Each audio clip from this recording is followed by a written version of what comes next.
नमस्कार दोस्तों, YouTube channel exam learner में आपका स्वागत है। दोस्तों, इस वीडियो में हम लोग यूपीपीएससी यानी कि उत्तर प्रदेश लोक सेवा आयोग के द्वारा आयोजित राजकीय इंटर कॉलेज जेआईसी प्रवक्ता के लिए भारतीय राज्य व्यवस्था का सेकेंड पार्ट देखेंगे। इसके पहले पार्ट 1 अपलोड हो चुका है।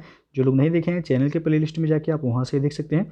और जेआईसी प्रवक्ता का एग्जाम आपको पता ही होगा, 19 सितंबर 2021 को यह परीक्षा आयोजित की जाएगी। और जो लोग जेआईसी प्रवक्ता आश्रम पद्धति का फॉर्म भरे हैं, उनका एग्जाम होगा 26 सितंबर को। तो दोनों ही परीक्षाएं सितंबर में ही आयोजित की जाएंगी। इन दोनों परीक्षाओं के लिए काफ़ी महत्वपूर्ण है जीएस वाले पार्ट में, जिसमें 40 क्वेश्चन पूछे जाते हैं और 80 क्वेश्चन आपका सब्जेक्ट से होगा। टोटल 120 क्वेश्चन इसमें पूछे जाने हैं और 1/3 इसमें निगेटिव मार्किंग भी है, यानी कि 3 क्वेश्चन गलत होने पर एक सही आंसर भी आपका गलत हो जाएगा। तो ये जो है आपका भारतीय राज्य व्यवस्था का दूसरा पार्ट है। तो वीडियो को लाइक शेयर कर दीजिएगा। चैनल पर पहली बार आए हैं तो चैनल को सब्सक्राइब कर लीजिएगा, साथ में बेल आइकन को प्रेस कर लीजिएगा, जिससे आने वाले अगले वीडियो का नोटिफिकेशन आपको पहले मिलता रहे। और पीडीएफ इसका हमारे टेलीग्राम चैनल पर मिल जाएगा। नीचे डिस्क्रिप्शन में टेलीग्राम का लिंक दे दिया गया है, वहाँ से ज्वाइन करके आप पीडीएफ भी डाउनलोड कर सकते हैं। तो चलिए शुरू करते हैं।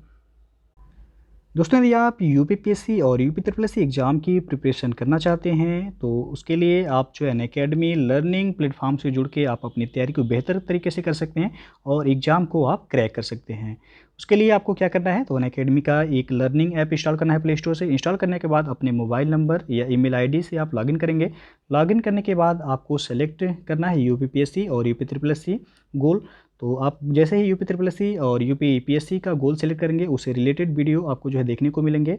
इसके लिए आपको हमारे रेफरल कोड ये एग्जाम लर्नर यदि आप यूज करते हैं सब्सक्रिप्शन लेते समय, तो 10% आपको डिस्काउंट मिल जाएगा। और फ्री के वीडियो भी देखने के लिए आप एक कोड यूज कर सकते हैं, एग्जाम लर्नर। तो अनअकैडमी ज्वाइन करने के एडवांटेज आप देख सकते हैं यहाँ पे। उसके बाद यूपीपीएससी और UP triple S C mega subscription offer चल रहा है। यदि 12 मंथ का लेते हैं सब्सक्रिप्शन तो 2 मंथ मिलेगा। 24 मंथ का लेते हैं तो 3 मंथ एक्स्ट्रा आपको सब्सक्रिप्शन मिल जाएगा। बहुत जल्द प्राइस हाइक होने वाला है सब्सक्रिप्शन में, तो अभी आपको करेंट रेट में सब्सक्रिप्शन मिल जाएगा। इसके लिए आपको हमारे रेफरल कोड यदि यूज करते हैं तो आपको 10% का एडिशनल भी डिस्काउंट मिल जाएगा। तो आप लोग यदि सब्सक्रिप्शन लेने के बारे में सोच रहे हैं तो जल्द से जल्द ले सकते हैं। और यहाँ पे जो है करेंट अफेयर्स जो है डेली 20 मिनट में 20 सवाल ये सभी यूपी एग्जाम के लिए कराए जा रहे हैं। टाइम है इसका 8 बजे, आप ज्वाइन कर सकते हैं। 1 सितंबर से 15 सितंबर तक ये चलाया जाएगा। उसके बाद our prelims booster test series चलाया जा रहा है, ये भी आप ज्वाइन कर सकते हैं। प्रत्येक सैटरडे को 10 बजे सुबह 2 घंटे का ये टेस्ट है। उसके बाद यूपीपीएससी पीसीएस प्रीलिम्स का भी है, आप देख सकते हैं यहाँ पे। और लोअर पीसीएस का भी है, आरओ का भी है। बैच कोर्सेज जो अवेलेबल हैं अनअकैडमी पे। ये यूपीपीएससी मेंस ऑप्शनल है, आपका देख सकते हैं यहाँ पे। उसके बाद मिशन खाकी कंप्लीट कोर्स है यूपीएसआई का, 31 अगस्त से बैच शुरू हो गया। जो लोग ज्वाइन करना चाहते हैं आपको डिस्क्रिप्शन में भी लिंक मिल जाएगा, वहाँ से जाके आप देख सकते हैं। फिर आपका ये है आपका यूपीपीएससी 2022 यूपीपीएससी प्रीलिम्स सी सेट का बैच जो है 1 सितंबर से शुरू हो रहा है। और 1 सितंबर से आपका लक्ष्य यूपीपीएससी 2022 ये 12 महीने में आपका मेंस और प्री दोनों की जो है कंप्लीट तैयारी कराई जाएगी। बैचेज जो अवेलेबल हैं अभी आप देख सकते हैं यहाँ पे। और यदि आप जो है सब्सक्रिप्शन फीस जो है चार्जेज यहाँ मंथ वाइज लेना चाहते हैं या फिर 6 महीने 1 साल का जो भी, तो आप हमारा यदि रेफरल कोड ये यूज करेंगे एग्जाम लर्नर, तो आपको उसमें 10% का एडिशनल यानी कि एक्स्ट्रा डिस्काउंट आपको मिल जाएगा। तो आप लोग यूज़ जरूर कीजिएगा। और अनअकैडमी ज्वाइन करने के बारे में सोच रहे हैं तो आप ज्वाइन कर लीजिएगा। टेलीग्राम पे भी अनअकैडमी को आप ज्वाइन कर सकते हैं। तो यदि आप एग्ज़ाम को क्रैक करना चाहते हैं तो अनअकैडमी को जो है ज़रूर ज्वाइन कीजिएगा। आज का पहला क्वेश्चन है, मतपत्रों को सबसे पहले प्रयोग किया गया था। तो यहाँ पे जो सही होगा ये विकल्प सही होगा, प्राचीन यूनान में। मतपत्रों का सबसे पहले प्रयोग रोम में 139 ईसा पूर्व में के चुनाव में किया गया था। परंतु इससे पूर्व जो है यूनान के नागरिक मतपत्रों के रूप में टूटे फूटे मिट्टी के बर्तनों के टुकड़ों का प्रयोग करते थे। तो इसलिए आपका ये ऑप्शन यहाँ पे सही हो जाएगा। और अगला प्रश्न है, किसी राजनैतिक दल को राष्ट्रीय दल के रूप में मान्यता दी जाती है। तो यहाँ पे सी ऑप्शन से होगा, यदि उसे 4 या अधिक राज्यों में राजनैतिक दल के रूप में मान्यता दी गई हो। और अगला प्रश्न है, आंतरिक अशांति के कारण किस वर्ष राष्ट्रीय आपातकाल लागू किया गया था। तो किया गया था 1975 में, सी विकल्प से हो जाएगा। आंतरिक अशांति के कारण 1975 में राष्ट्रीय आपात लागू किया गया था। और 25 जून 1975 को की गई आपात की उद्घोषणा ये 21 मार्च 1977 को वापस ले लिया गया था। तत्कालीन प्रधानमंत्री श्रीमती इंदिरा गांधी ने भारत में प्रथम बार आपातकाल की घोषणा, जो कि आंतरिक अशांति के आधार पर इनके द्वारा किया गया था, 1975 में। अगला क्वेश्चन देखते हैं कि संघ लोक सेवा आयोग के सदस्य अपना इस्तीफा किसे सौंपते हैं? तो ये सौंपते हैं राष्ट्रपति को। ये विकल्प सही हो जाएगा यहाँ पे। संघ लोक सेवा आयोग के सदस्यों की नियुक्ति संविधान के अनुच्छेद 316 के प्रावधानों के अंतर्गत राष्ट्रपति के द्वारा ही की जाती है और आयोग के सदस्य पद ग्रहण करने की तारीख से 6 वर्ष या 65 वर्ष की आयु प्राप्त करने तक जो भी पहले हो पद धारण करते हैं और पदावधि के दौरान सदस्य राष्ट्रपति को अपना इस्तीफा सौंप सकते हैं। अगला क्वेश्चन देखते हैं कि चौथी अनुसूची में किसका वर्णन किया गया है? तो इसमें है राज्यों तथा संघीय क्षेत्रों की राज्यसभा में प्रतिनिधित्व का वर्णन। डी विकल्प से हो जाएगा।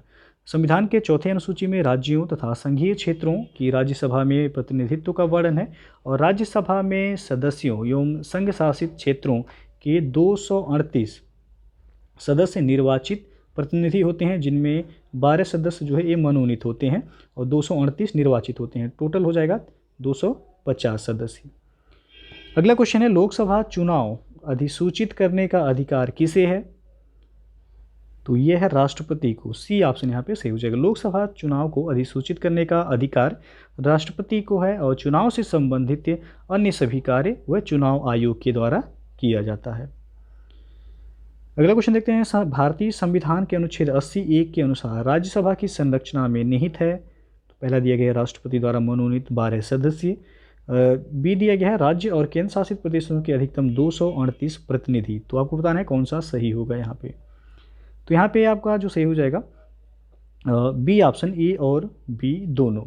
भारतीय संविधान के अनुच्छेद 80(1) में प्रावधान किया गया है कि राज्यसभा राष्ट्रपति द्वारा नाम निर्देशित किए गए 12 सदस्य जिन्हें साहित्य, विज्ञान, कला और समाज सेवा के संबंध में विशेष ज्ञान या व्यावहारिक अनुभव हो और राज्यों के और संघ राज्य क्षेत्रों के 238 प्रतिनिधियों से मिलकर यह बनेगी। तो 238 जो है निर्वाचित होते हैं और 12 सदस्य वह मनोनीत होते हैं। टोटल जो है 250 सदस्य होते हैं। अगला क्वेश्चन है यदि कभी यह सवाल उठता है कि कोई विधेयक धन विधेयक है या नहीं तो इसका निर्णय अंतिम होगा। तो यह लोकसभा के अध्यक्ष का निर्णय अंतिम होगा। डी विकल्प सही हो जाए। कोई भी विधेयक धन विधेयक है या नहीं तब तक सुनिश्चित नहीं होता जब तक कि उसे लोकसभा अध्यक्ष द्वारा धन विधेयक न घोषित किया जाए और किसी विधेयक के धन विधेयक होने या न होने का अंतिम निर्णय का अधिकार लोकसभा अध्यक्ष के पास ही होता है। और अगला जो प्रश्न है मुख्य चुनाव आयुक्त का कार्यकाल कितने वर्ष का होता है या कितने वर्ष की उम्र तक जो भी पहले हो? तो इसका सही आंसर हो जाएगा ऑप्शन सी, 6 वर्ष और 65 वर्ष। वर्तमान में निर्वाचन आयोग में 3 जो है निर्वाचन आयुक्त हैं। इनके पास जो है समान शक्तियां होती हैं और मुख्य निर्वाचन आयुक्त अपने पद पर 6 वर्ष तक या अधिकतम 65 वर्ष तक बने रहते हैं। जो भी पहले आए अथवा जो है उन्हें उसी रीत से हटाया जा सकता है जो उच्चतम न्यायालय के न्यायाधीश के लिए वर्णित है। तो आपको कमेंट बॉक्स में जो है कमेंट करके बताना है कि वर्तमान में भारत के मुख्य चुनाव आयुक्त कौन है। इसको आपको करंट अफेयर्स में कराया भी गया है और 2 अन्य सदस्य हैं उनका नाम भी आपको कमेंट बॉक्स में लिखना है। अगला क्वेश्चन है दल परिवर्तन के आधार पर अयोग्यता के प्रावधान को शामिल करती 10वीं अनुसूची संविधान में किस वर्ष यह जोड़ी गई थी? तो जोड़ा गया 1985 में। बी विकल्प से हो जाएगा। भारतीय संविधान में 52वें संविधान संशोधन 1985 द्वारा 10वीं अनुसूची के तहत दल बदल के आधार पर निरर्हता संबंधी उपबंध किए गए हैं।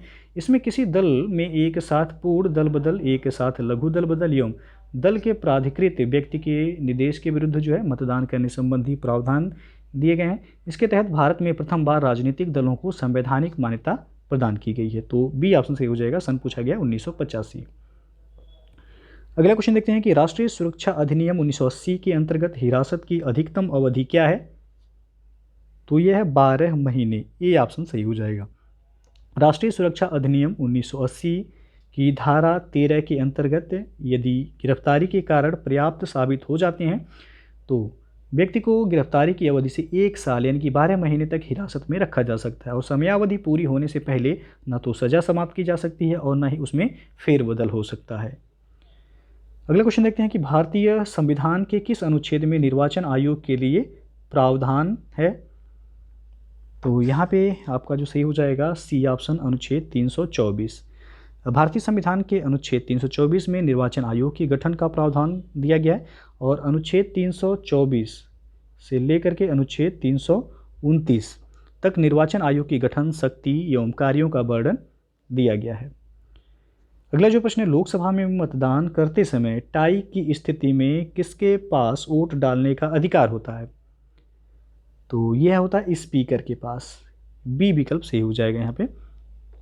टाई यानी कि मत बराबर होने की स्थिति में स्पीकर यानी कि लोकसभा अध्यक्ष के पास वोट डालने का अधिकार होता है। अगला क्वेश्चन है आपका, कितने दिनों तक यदि लोकसभा का कोई सदस्य बिना सदन की अनुमति के सदन की बैठकों से अनुपस्थित रहता है तो उसे अयोग्य ठहराया जाएगा?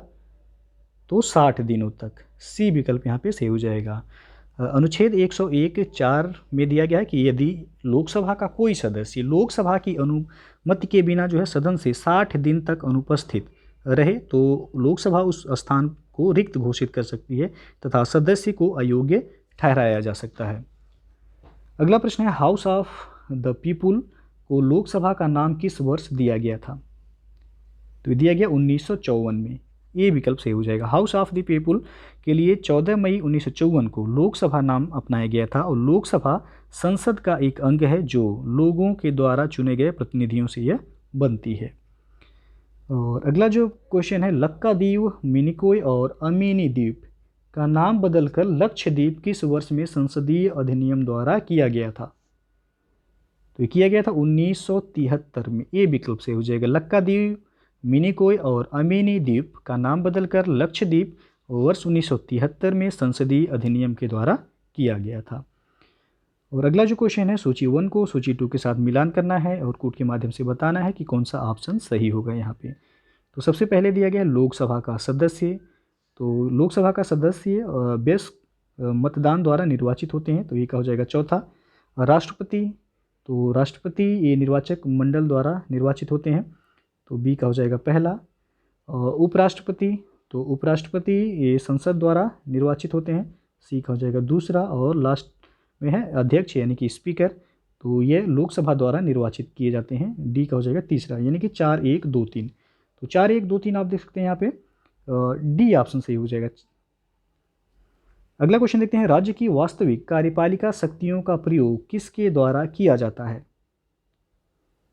तो ये किया जाता है मुख्यमंत्री के द्वारा। ए ऑप्शन सही हो जाएगा। राज्यपाल राज्य की कार्यपालिका का संवैधानिक प्रधान होता है और उसे विवेकाधीन कृतियों को छोड़कर मंत्रिपरिषद की सलाह पर कार्य करना होता है, जिसका प्रधान मुख्यमंत्री होता है, और ये आपका अनुच्छेद 163 में दिया गया है। और राज्य की वास्तविक कार्यपालिका शक्तियों का प्रयोग मुख्यमंत्री द्वारा किया जाता है, क्योंकि राज्य की कार्यपालिका की समस्त शक्तियाँ वास्तव में उसके हाथों में ही होती हैं और वह उनका आवश्यकता अनुसार प्रयोग करता है। तो वास्तविक कार्यपालिका पूछा गया है तो मुख्यमंत्री होगा, और नाम मात्र की कार्यपालिका शक्तियों का प्रयोग दिया जाता तो राज्यपाल होता। अगला क्वेश्चन है, किस अनुच्छेद के अनुसार राज्य विधान परिषद बनाई या समाप्त की जा सकती है? तो यह है आर्टिकल 169 यानी कि अनुच्छेद 169। अनुच्छेद 169 के अनुसार यदि किसी राज्य की विधानसभा राज्य विधान परिषद के सृजन अथवा समापन का प्रस्ताव कुल सदस्य संख्या के 2/3 बहुमत द्वारा पारित कर दे तो भारत की संसद उस राज्य में विधि के द्वारा विधान परिषद का सृजन या समापन जो है करती है। अगला प्रश्न है, विधानमंडल का प्रमुख कर्तव्य क्या है? तो प्रमुख कर्तव्य नियमों यानी कि कानूनों को अधिनियमित करना है, बी विकल्प से हो जाएगा। और विधानमंडल राज्य सूची और समवर्ती सूची के विषय पर कानून बनाने का अधिकार भी रखती है। अगला क्वेश्चन है, यहाँ भी मिलान करना है। एक तरफ संघ राज्य क्षेत्र दिया गया है, दूसरी तरफ कार्य क्षेत्र यानी कि उच्च न्यायालय दिया गया है।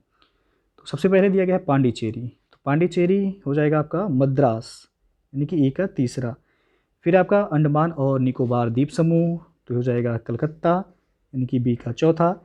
लक्षद्वीप, तो लक्षद्वीप का हो जाएगा आपका केरल, सी का पहला। और दमन और दीव, दमन दीव का हो जाएगा आपका यहाँ पे जो बचा है बम्बई, तो डी का हो जाएगा दूसरा।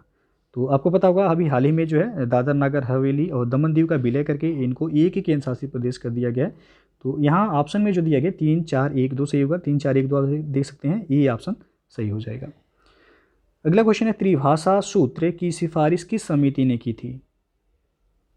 तो ये किया गया था कोठारी समिति के द्वारा, डी विकल्प सही हो जाएगा। त्रिभाषा सूत्र की सिफारिश कोठारी समिति ने की थी और कोठारी आयोग का गठन डॉक्टर दौलत सिंह कोठारी की अध्यक्षता में भारत सरकार ने 1964 ईस्वी में किया था, जिसने अपनी रिपोर्ट 1966 में सरकार को सौंपी थी। इसी के आधार पर भारत सरकार ने राष्ट्रीय शिक्षा नीति 1968 की घोषणा की थी। तो डी ऑप्शन सही होगा यहाँ पे। अगला प्रश्न है, निम्न में से कौन से विषय हमारे संविधान की समवर्ती सूची में शामिल नहीं है? तो इनमें शेयर बाजार हो गया और भावी यानी कि फ्यूचर्स बाजार, ये आपका समवर्ती सूची में शामिल नहीं है। बी ऑप्शन सही हो जाएगा। हमारे संविधान की 7वीं अनुसूची में देखा जाए तो तीन सूचियों, जिनमें संघ सूची है, दूसरा राज्य और तीसरा समवर्ती सूची, इनके अंतर्गत जो है शामिल विषयों का उल्लेख किया गया। और ऑप्शन में जो दिया गया है यहाँ पे शेयर बाजार और आपका फ्यूचर बाजार, ये दोनों ही जो है समवर्ती सूची में शामिल नहीं है। अगला क्वेश्चन है, किस समिति या आयोग ने केंद्र और राज्य संबंध की जांच की है? तो यह सरकारिया आयोग। ये क्वेश्चन जो है कई बार पूछा गया है, तो सी विकल्प सही हो जाएगा। याद रखिएगा, सरकारिया आयोग का गठन 1983 में केंद्र और राज्य के मध्य संबंधों की जांच और सुझाव देने के लिए किया गया था। सरकारिया आयोग ने वर्ष 1988 में अपनी रिपोर्ट सौंपी थी और यह एक 3 सदस्यीय समिति थी, जिसके अध्यक्ष थे न्यायाधीश रणजीत सिंह सरकारिया। अगला प्रश्न है, किस वर्ष तक भारत में एक पार्टी का प्रभुत्व था? तो यह था 1977 तक। बी विकल्प सही हो जाएगा। 1951-52 से लेकर वर्ष 1977 तक भारत में एक ही पार्टी यानी कि भारतीय राष्ट्रीय कांग्रेस का ही प्रभुत्व था।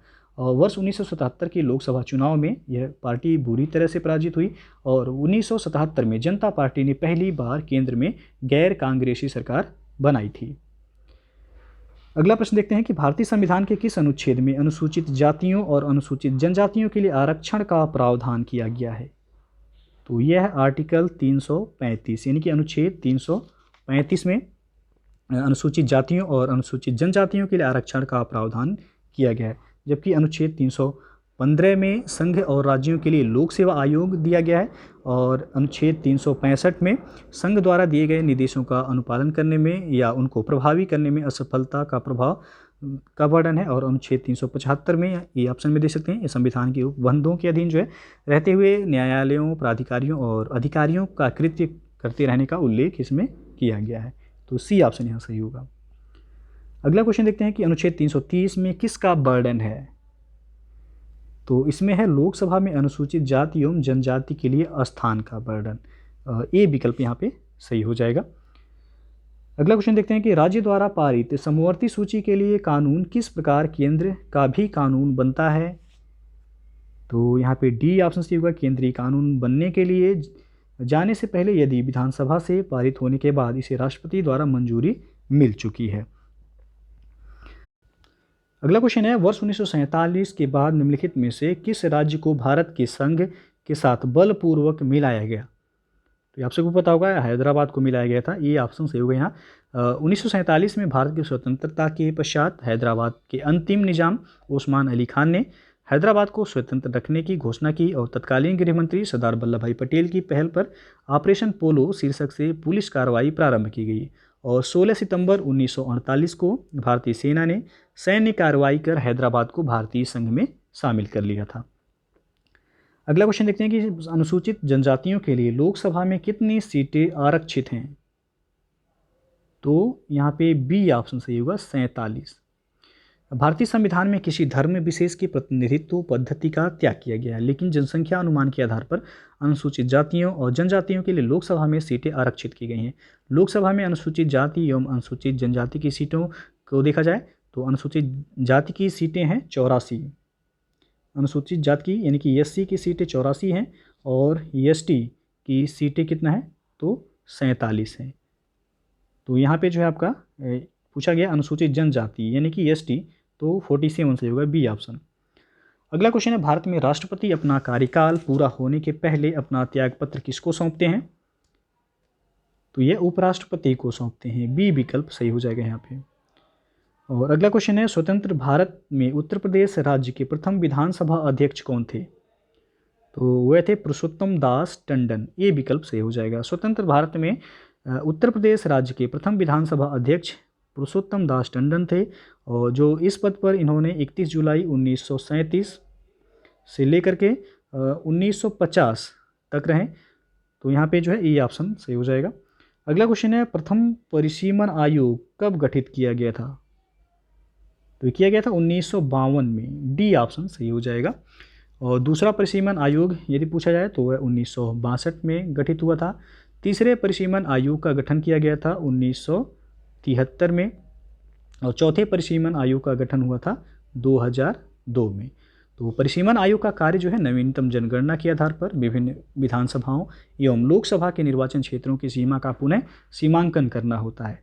तो प्रथम परिसीमन आयोग पूछा गया 1952 सही होगा।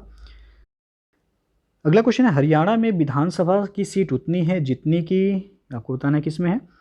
तो यहाँ पे ए ऑप्शन सही होगा, छत्तीसगढ़ में। हरियाणा में विधानसभा सीट 90 है और इतने ही सीट छत्तीसगढ़ में भी हैं, यानी कि 90 सीट छत्तीसगढ़ में भी हैं। तो पंजाब में यदि देखा जाए तो 117 हैं और उत्तराखंड में जो है 70 विधानसभा सीट हैं और तेलंगाना में विधानसभा सीटों की संख्या देखा जाए तो 119 है। तो यहाँ पे जो है ए ऑप्शन सही होगा। अगला प्रश्न है, निम्नलिखित में कौन सुमेलित है? तो यहाँ पे ए ऑप्शन देख सकते हैं, भारत की आकस्मिकता निधि अनुच्छेद 267 में दिया गया है। ये बाकी जो है बाकी सभी जो है आपका सुमेलित नहीं है। भारत का लोक लेखा दिया गया अनुच्छेद 263। तो लोक लेखा का प्रावधान अनुच्छेद 263 नहीं बल्कि 266 2 में है।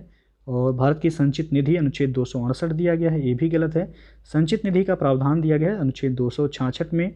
और भारत का महान्यायवादी दिया गया अनुच्छेद 78 जो कि गलत है, ये अनुच्छेद 76 में है।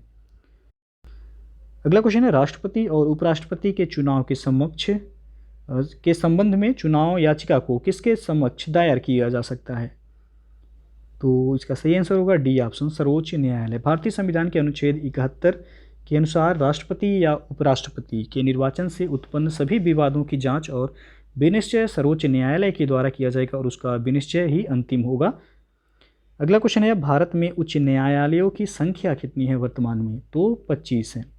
बी ऑप्शन यहाँ पे सही हो जाएगा।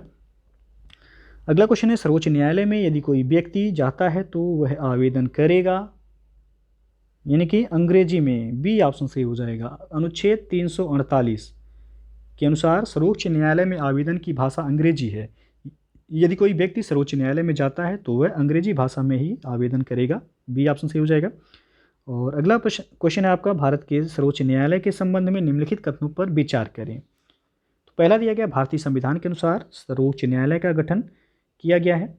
और दूसरा दिया गया है, वर्तमानतः सर्वोच्च न्यायालय में एक मुख्य न्यायाधीश एवं 25 सामान्य न्यायाधीश हैं। तीसरा है, सर्वोच्च न्यायालय अस्थायी रूप से दिल्ली में स्थित है, परंतु यदि भारत के मुख्य न्यायाधीश चाहें तो भारतीय राष्ट्रपति की सलाह से कहीं और भी इसकी बैठक कर सकते हैं। और चौथा है, भारत एवं विदेशी देशों के बीच विवादों के ऊपर तक सर्वोच्च न्यायालय के मूल अधिकार क्षेत्र फैले हुए हैं। तो आपको बताना है कौन सा सही होगा इसमें। तो इसमें जो सही होगा आपका पहला और तीसरा, दूसरा सही नहीं है और चौथा भी सही नहीं है। यहाँ पे भारतीय संविधान के अनुच्छेद 124 के उपबंधों के अंतर्गत सर्वोच्च न्यायालय का गठन किया गया है। और भारत में मुख्य न्यायाधीश के अतिरिक्त न्यायाधीशों की संख्या कितनी है? 33 है। और सर्वोच्च न्यायालय की मुख्य पीठ नई दिल्ली में स्थित है। फिर भी आवश्यकता अनुसार मुख्य न्यायाधीश राष्ट्रपति की सलाह से किसी अन्य स्थान पर भी सुनवाई यानी कि बैठक कर सकता है। तो 1 और 3 सही है, यानी कि बी ऑप्शन यहाँ पे सही हो जाएगा आपका। अगला क्वेश्चन देखते हैं कि उच्चतम न्यायालय के पहले न्यायाधीश का नाम बताइए जिनके खिलाफ स्वतंत्र भारत में संसद में महाभियोग का प्रस्ताव पेश किया गया था। तो वे थे जस्टिस वी रामास्वामी। ये विकल्प सही हो जाएगा, जस्टिस वी रामास्वामी उच्चतम न्यायालय के पहले न्यायाधीश थे जिनके खिलाफ स्वतंत्र भारत में संसद में महाभियोग का प्रस्ताव पेश किया गया था, किंतु यह प्रस्ताव अंतिम रूप से पारित नहीं हो पाया था। अगला क्वेश्चन है, किसी उच्च न्यायालय के न्यायाधीश की पेंशन प्रभारित की जाती है? तो ये किया जाता है भारत की संचित निधि से। बी विकल्प सही हो जाएगा यहाँ पे। और अगला प्रश्न है, सर्वोच्च न्यायालय के न्यायाधीश पद पर नियुक्ति के पात्र बनने के लिए किसी जज को उच्च न्यायालय के न्यायाधीश के रूप में कितने वर्षों की सेवा आवश्यक होती है? तो 5 वर्षों की सेवा आवश्यक होती है। बी विकल्प यहाँ पे सही हो जाएगा। सर्वोच्च न्यायालय के न्यायाधीश की नियुक्ति भारत के राष्ट्रपति के द्वारा उच्चतम न्यायालय के मुख्य न्यायाधीश के परामर्श के आधार पर ही की जाती है। और न्यायाधीश पद पर नियुक्ति के लिए कम से कम 5 वर्ष का उच्च न्यायालय में न्यायाधीश या 10 वर्ष के लिए अधिवक्ता के रूप में कार्य करना आवश्यक है। तो यहाँ पे बी ऑप्शन सही हो जाएगा। अगला क्वेश्चन देखते हैं, निम्नलिखित में कौन सा युग्म सुमेलित है, यानी कि सही सुमेलित है? तो यहाँ पे बी ऑप्शन देख सकते हैं कि संविधान के 102वें संशोधन कानून पिछड़े वर्गों के राष्ट्रीय आयोग की संवैधानिक दर्जा दिया है, ये आपका सही है। तो बाकी जो है आपका यहाँ पे जो भी दिया गया है, भारत के मुख्य न्यायाधीश का वेतन 3 लाख रुपए दिया गया, जबकि 2,80,000 है। और संविधान का 103वां संशोधन दिया गया, आर्थिक रूप से पिछड़े वर्गों को 15% आरक्षण, तो 15 नहीं है, ये 10% ही आरक्षण दिया गया है। और जो डी ऑप्शन है, संविधान का 100वां संशोधन कानून जीएसटी लागू करने से है, तो जीएसटी को संविधान के 101वें संशोधन अधिनियम के द्वारा लागू किया गया था, ना कि 100वें। तो बाकी सभी गलत हैं, बी ऑप्शन ही केवल यहाँ पे सही है। अगला क्वेश्चन है, निम्नलिखित में कौन सुमेलित नहीं है? तो यहाँ पे यदि देखा जाए डी ऑप्शन जो दिया गया है, राष्ट्रीय हरित अधिकरण यानी कि एनजीटी दिया गया है, इसकी स्थापना 2012, गलत है, 2010 में इसकी स्थापना हुई थी एनजीटी की। तो बाकी जो है सभी सुमेलित हैं। परिवार न्यायालय की स्थापना 1984 में हुई थी, ग्राम न्यायालय 2009 में और मोबाइल कोड 2007 में। अगला क्वेश्चन है, भारत के प्रशासनिक सुधार और लोक शिकायत विभाग ने सुशासन सूचकांक का पहला संस्करण कब जारी किया था? तो जारी किया गया था 25 दिसंबर 2020 को, ये विकल्प सही हो जाएगा यहाँ पे। और अगला जो क्वेश्चन है, जिला उपभोक्ता फोरम कितने मूल्य तक के मामलों की सुनवाई कर सकता है? तो ये 20 लाख से कम मूल्य तक के मामलों की सुनवाई कर सकता है, ये ऑप्शन सही हो जाएगा। और अगला क्वेश्चन है, जिला प्रशासन का मुखिया कौन होता है? तो यह होता है जिलाधिकारी, सी ऑप्शन सही हो जाएगा। ये भारतीय प्रशासनिक व्यवस्था की एक महत्वपूर्ण इकाई है और जिला प्रशासन का मुखिया कलेक्टर या जिला अधिकारी कहलाता है, सी ऑप्शन सही हो जाएगा। और भारत के किस राज्य में जिलाधिकारी को समाहर्ता कहते हैं? तो समाहर्ता आप लोगों ने जो इतिहास में पढ़ा होगा, मौर्य काल में भी समाहर्ता आपको देखने को मिला होगा। तो यहाँ पे जो सही हो जाएगा सी ऑप्शन, महाराष्ट्र में। महाराष्ट्र में जिलाधिकारी को समाहर्ता कहते हैं तथा इनके कार्यालय को समाहर्ता कार्यालय कहा जाता है। अगला जो क्वेश्चन है, तहसीलदार, नायब तहसीलदार, कानूनगो तथा पटवारी किसके निर्देशन, अधीक्षण तथा नियंत्रण में कार्य करते हैं? तो ये कार्य करते हैं जिलाधिकारी के, बी ऑप्शन सही हो जाएगा। जिलाधिकारी जिले में राजस्व विभाग का प्रमुख होता है, वह भू राजस्व तथा शासन के जो है बकाया धन की वसूली के लिए उत्तरदायी होता है। तो यहाँ पे जो सही होगा बी ऑप्शन, जिलाधिकारी के नेतृत्व में। अगला क्वेश्चन है आपका, और जिला प्रशासन के कार्य हैं, तो जिला प्रशासन के कार्यों में आपका डी ऑप्शन सही होगा, उपर्युक्त सभी। सचिवालय से परे राज्य सरकारों के अधिकांश विभागों के क्षेत्रीय कार्यालय जिले में पाए जाते हैं और जिला प्रशासन इन विभागों को जो है सम्मिलित गतिविधियों का केंद्र होता है। और जिला प्रशासन के कार्यों में जो है आपका शांति व्यवस्था स्थापित करना, स्थानीय संस्थाओं के निर्वाचनों की व्यवस्था करना, भूमि प्रशासन, ये सभी शामिल हैं, इसलिए डी ऑप्शन सही हो जाएगा यहाँ पे। तो दोस्तों ये था आपका भारतीय राज्य व्यवस्था का सेकेंड पार्ट। इसके पहले जो है पार्ट 1 अपलोड हो चुका है, जो लोग नहीं देखे हैं चैनल के प्लेलिस्ट में जाके आप वहाँ से देख सकते हैं। तो वीडियो यदि अच्छा लगा हो तो लाइक शेयर कर दीजिएगा, चैनल को सब्सक्राइब नहीं किए हैं तो चैनल को सब्सक्राइब कर लीजिएगा, साथ में बेल आइकन को प्रेस कर लीजिएगा जिससे आने वाले अगले वीडियो का नोटिफिकेशन आपको पहले मिलता रहे। तो वीडियो को पूरा देखने के लिए बहुत बहुत धन्यवाद।